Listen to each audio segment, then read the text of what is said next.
Hi everyone, math is easy চ্যানেলের পক্ষ থেকে তোমাদের সবাইকে স্বাগতম। আমাদের আজকের টপিকস মিক্সচার অ্যান্ড অ্যালিগেশনের পার্ট 2। তো তোমরা যারা পার্ট 1 ভিডিওটি দেখোনি তারা অবশ্যই পার্ট 1 ভিডিওটি দেখবে। আমরা লিঙ্ক ডেসক্রিপশন বক্সে দিয়ে দেবো। তো চলো দেখে নিই আমাদের আজকের প্রশ্নগুলি। আমাদের প্রথম প্রশ্ন বলছে, গোপালের খামারে মুরগি ও ছাগল মিলিয়ে কি আছে? মোট 43টি প্রাণী আছে। তাদের মোট পায়ের সংখ্যা কত? 142 হলে মুরগির সংখ্যা কত? তো আমাদের এখানে বের করতে বলেছে কি মুরগির সংখ্যা। যদি আমাদের মুরগির সংখ্যা বের করতে বলে, মানে যেটা বের করতে বলবে তার ঠিক উল্টোটা আমরা ধরে নেব। যে আমাদের মুরগি বের করতে বলেছে, তাহলে আমরা ধরে নিচ্ছি আমাদের ছাগল আছে কি 43টি, যে 43টি ছাগল আছে। এবং কি একটা ছাগলের কটা করে পা হয়? 4টে। তাহলে 43টি ছাগলের কটি পা হবে? 3 4 12, 2 হাতে 1, 4 4 16 আর 1 17। তাহলে 172টি পা আছে, কিন্তু আমাদের পা ছিল কটি? 142টি। তাহলে কটি পা এক্সট্রা হচ্ছে? এক্সট্রা পা হচ্ছে 0 3। তার মানে 32টি পা কি হচ্ছে আমাদের এক্সট্রা হচ্ছে। কেন হচ্ছে? যেহেতু আমরা মানে সবগুলি কি ধরেছি? ছাগল ধরেছি, কিন্তু কিছু সংখ্যক তো আমাদের মুরগিও ছিল। তাহলে মুরগির পা কটা করে হয়? মুরগির পা 2টো করে হয়, কিন্তু আমরা এখানে কটা ধরেছি? 4টে করে ধরেছি। তার মানে কি আমরা 2টো করে এক্সট্রা ধরেছি। তাহলে সেই 2টো করে যে এক্সট্রা ধরেছি, সেই 2টো এক্সট্রা পায়ে কি হয়েছে? এখানে 30টি পা এক্সট্রা হয়েছে। তার মানে আমরা যদি 30কে এই 2 দিয়ে ভাগ করে দিই, তাহলে আমরা পেয়ে যাব আমাদের মুরগির সংখ্যা কটি ছিল। তাহলে মুরগির সংখ্যা কটি হবে? 15টি। তাহলে অপশান সি হবে আমাদের রাইট অ্যান্সার। ঠিক পরের অঙ্কটাও একই বলছে যে একটি চিড়িয়াখানায় টিয়া ও হরিণ মিলিয়ে মোট 70টি প্রাণী আছে। তাহলে মোট প্রাণী আছে কটি? 70টি। তাদের মোট পায়ের সংখ্যা কত? 200। 200 হলে হরিণের সংখ্যা কত? তাহলে আমরা ধরে নিচ্ছি যে আমাদের হরিণ বের করতে বলেছে, তাহলে আমরা সবকটি কি ধরবো? টিয়া ধরবো। তাহলে হরিণ যদি 70টি হয়, মানে টিয়া যদি 70টি হয়, তাহলে একটা টিয়ার কটি পা হয়? 2টো। তাহলে 70টি টিয়ার কটি পা হবে? 140টি পা হবে। কিন্তু আমাদের মোট পায়ের সংখ্যা কত বলেছে? 200টি। তাহলে কটি পা কম হচ্ছে? এর থেকে 140 বাদ দিলে হবে 60। তার মানে 60টি টিয়া আমাদের কম হচ্ছে, মানে সরি 60টি পা আমাদের কম হচ্ছে। কেন? যেহেতু আমাদের এই যে 70, তার মধ্যে কি ছিল? কিছু সংখ্যক হরিণও ছিল। তাহলে হরিণের পা কটি করে হয়? 4টি করে হয়, কিন্তু আমরা এখানে ধরেছি কি 2টো করে। তাহলে আর কটা করে বাকি ছিল? 2টো। সেই কারণে আমাদের এই 60টা পা কি হয়েছে? কম হয়েছে। তাহলে এই 60কে আমরা 2 দিয়ে ভাগ করে দেবো, তাহলে কত হবে? 30। সেই 30টা কি হবে? 30 হবে আমাদের হরিণের সংখ্যা। পরের অঙ্কে বলছে 15 লিটার মিশ্রণে অ্যালকোহল ও জলের পরিমাণের অনুপাত 1:4। যদি 3 লিটার আরও জল মেশানো হয়, তবে নতুন মিশ্রণে অ্যালকোহলের শতকরা হার কত? সেটা আমাদের বের করতে হবে। তাহলে আমরা আগে দেখে নিই যে আমাদের এই 15 লিটারের মধ্যে অ্যালকোহল কতটা আছে এবং জল কতটা আছে। তাহলে আমাদের 15 লিটারের মধ্যে 1:4 এই অনুপাতে আছে। তাহলে টোটাল 5 ইউনিটে কত হবে? 5 ইউনিটে 15। তাহলে 1 ইউনিটে কত? 1 ইউনিটে 3। তাহলে 3 আছে আমাদের কি? 3 আছে অ্যালকোহল, আর জল আছে কতটা? জল আছে 12। এবার কি করেছে? ওই মিশ্রণে আরও 3 লিটার জল যোগ করেছে। তাহলে আগে ছিল 12, এখন 3 যোগ হলে এখন জলের পরিমাণ কত? এখন জলের পরিমাণ 15। তাহলে এই 15 হচ্ছে জলের পরিমাণ, আর 3 হচ্ছে অ্যালকোহল। তাহলে মোট মিশ্রণ কত? মোট মিশ্রণটি হবে 18। তার মধ্যে জল আছে, সরি অ্যালকোহল আছে 3। আমাদের বের করতে বলেছে কি পার্সেন্টেজ, তাই 100 দিয়ে গুণ করব। 3 দিয়ে 18 কাটলে 6, 3 এটা কাটলে 50। তাহলে 50/3, মানে আমাদের অ্যান্সার হবে কি 16.2 এত পার্সেন্ট। তো অপশান বি হবে আমাদের রাইট অ্যান্সার। তো পরের প্রশ্নে বলছে দুধ ও জলের দুটি মিশ্রণে জলের পরিমাণ যথাক্রমে 10% ও 20%। কি অনুপাতে দুটি মিশ্রণ মেশালে নতুন মিশ্রণে 16% জল থাকবে? সেটা আমাদের বের করতে হবে। তাহলে কি দুটি মিশ্রণ ছিল, তাহলে প্রথম মিশ্রণে জলের পরিমাণ কি 10% এবং দ্বিতীয় মিশ্রণে 20%।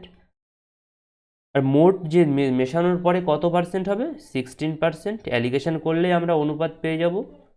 তাহলে কত হবে এখানে 4:6, তাহলে আমাদের অ্যান্সারটি হবে 2:3। তাহলে 2:3 হবে আমাদের রাইট অ্যান্সার। 5 নম্বর প্রশ্নটি বলছে এক ব্যক্তি 100 কিমি পথ 10 ঘন্টায় অতিক্রম করে, কিন্তু কিছু অংশ সে 7 কিমি পার ঘন্টা বেগে হেঁটে এবং বাকি অংশ 12 কিমি পার ঘন্টা বেগে দৌড়ে যান। কত কিমি পথ তিনি হেঁটে গিয়েছিলেন সেটা আমাদের বের করতে হবে। তাহলে আমাদের এখানে দুটো ডেটা আছে, কি একটা আছে 7 কিমি পার ঘন্টায় সে কি করছিল, হেঁটে যাচ্ছিল, আর একটা 12 কিমি পার ঘন্টা। এবার সে যদি টোটাল পথটা 10 ঘন্টায় যায় তাহলে তার গড় গতিবেগ কত হবে, যে 100/10 করলে কি হবে 10 কিমি পার ঘন্টা। তাহলে তার গড় গতিবেগ কত, যে মিক্স গতিটা সেটা হবে 10।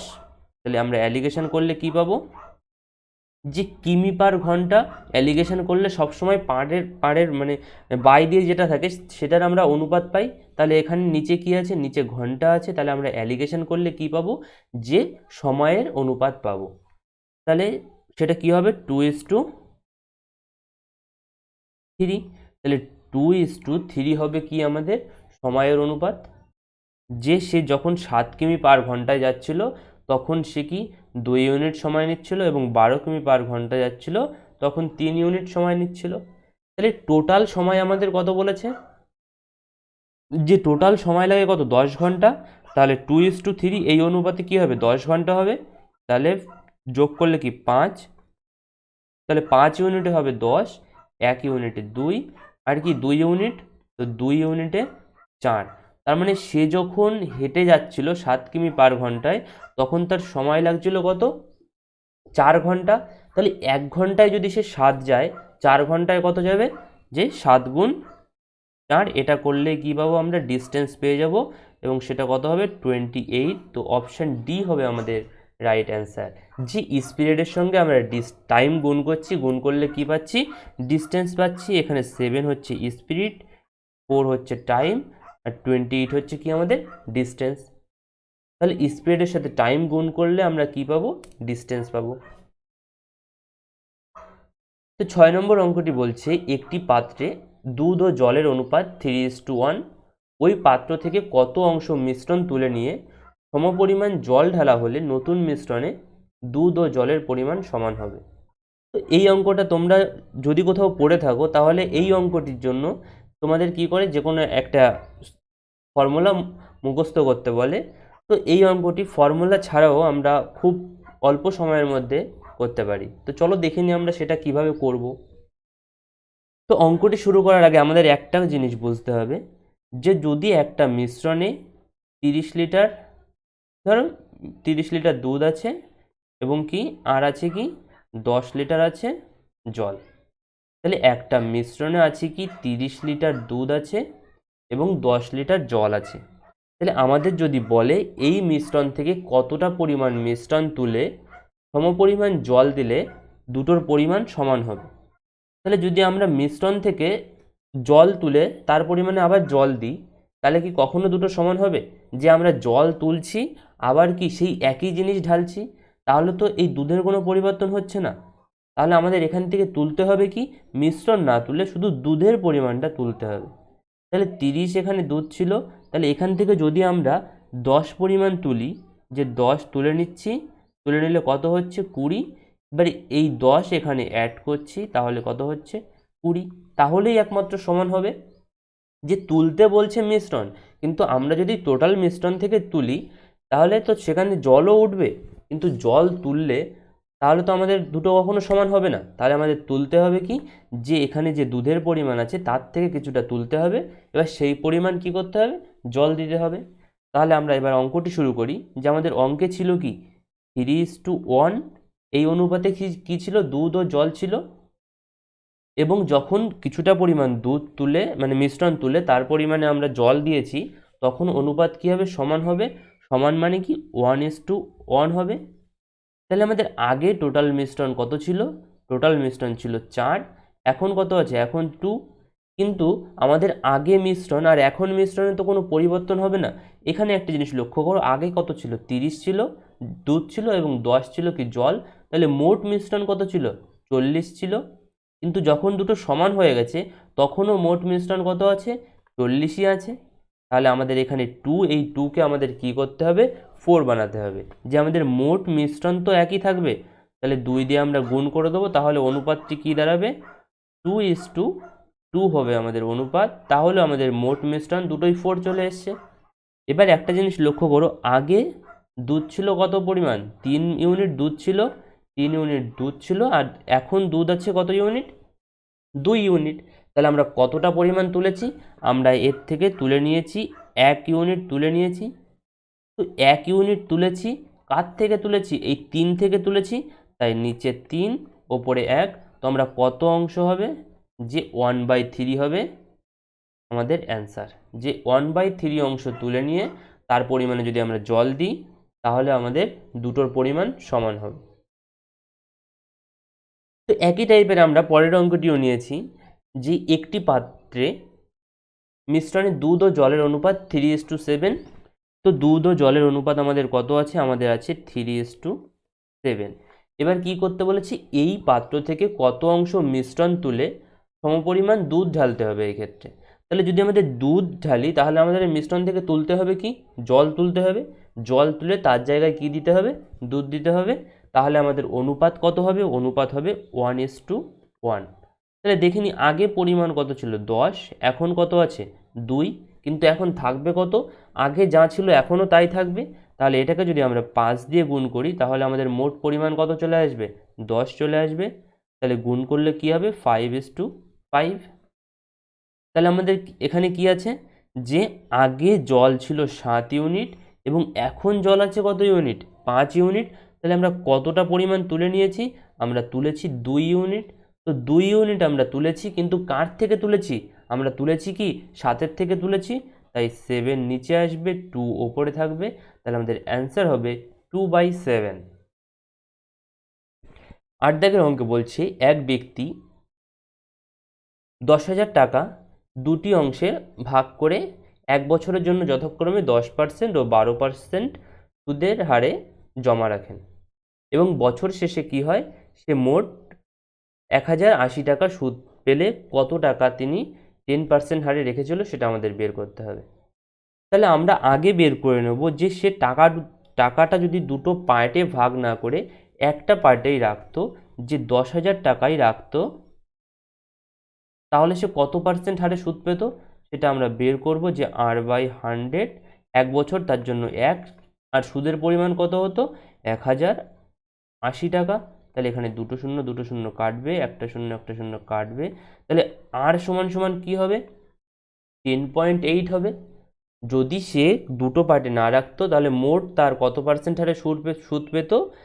সে 10.8% হারে সুদ পেত। তাহলে সে যখন দুটো পার্টে ভাগ করছিল, একটা কি 10% হারে সুদ পাচ্ছিল, আর একটা কি 12% হারে। তাহলে এই দুটোর মিক্স করলে কি হবে? 10.8 হবে। এবার আমরা কি করব? অ্যালিগেশন। তাহলে এখানে বিয়োগ করলে হবে কি? 1.2, এবং এখানে করলে হবে 0.8, পয়েন্ট উঠবে। যদি আমরা 4 দিয়ে কাটি, এখানে 3 এবং এখানে হবে 2।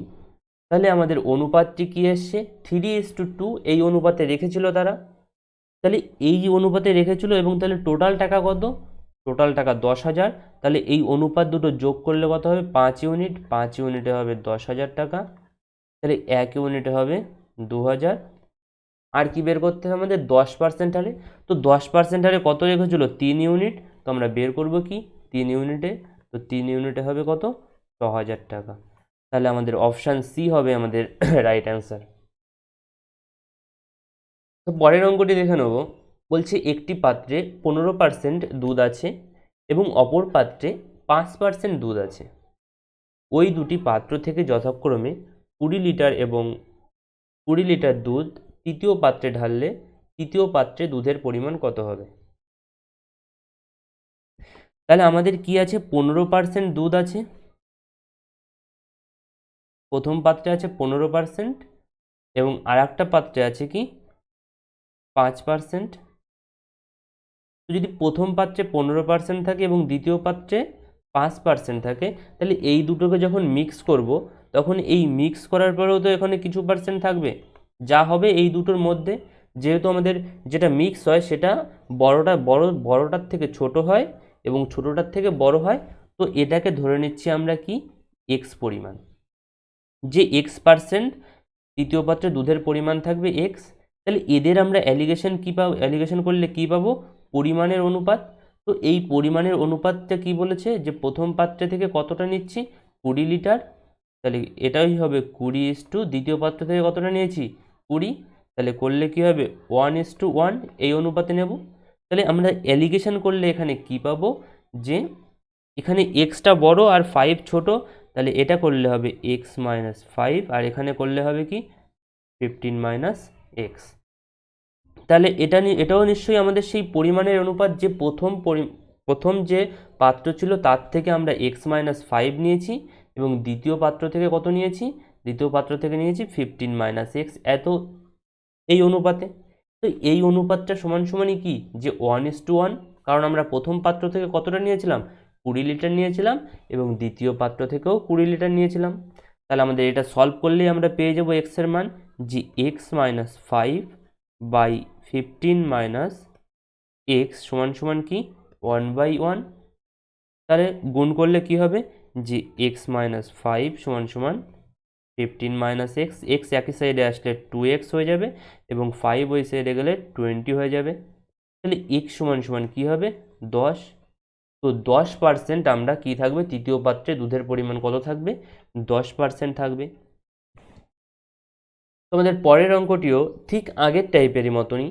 তো এই অঙ্কটি তোমরা বাড়িতে প্র্যাকটিস করবে এবং অবশ্যই আমাদের কমেন্ট বক্সে জানাবে যে অ্যান্সারটি কত এসছে তোমাদের। তো আমাদের আজকের সেশন এই পর্যন্তই। তো তোমাদের যদি আমাদের ভিডিওটি ভালো লেগে থাকে তাহলে অবশ্যই আমাদের লাইক ও কমেন্ট করে জানাবে। Thank you.